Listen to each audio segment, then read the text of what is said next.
काय आता अरे जमिनीचे पैसे मिळाले काय नियोजन नियोजन आहे ना.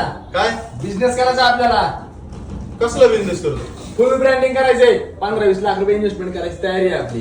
अरे पण प्लॅनिंग बिनिंग काय प्लॅनिंग कशाला पाहिजे? पैसे असलं प्लॅनिंगची गरज काय?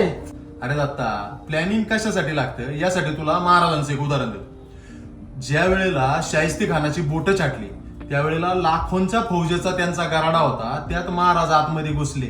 काही मुठभर मावळे घेऊन आतमध्ये शाहिस्ते खानाची बोट छाटली आणि सही सलामत परत किल्ल्यावरती परत गेले. जर प्लॅनिंग नसतं तर काय झालं असतं? व्यवसायाचं पण असंच असतं. जर आपण लॉंग टर्म प्लॅनिंग केलं नाही तर व्यवसायात फसायची शक्यता असते. महाराष्ट्रातल्या प्रत्येक तरुण उद्योजकांनी महाराजांचा आदर्श घेऊन जर प्लॅनिंग केलं ना तर व्यवसायात कधीच यशस्वी होणार. खरं आहे तुझं. इथून पुढे प्लॅनिंग शिवाय कोणती गोष्ट करणार नाही. हत्याराचं फुलावानी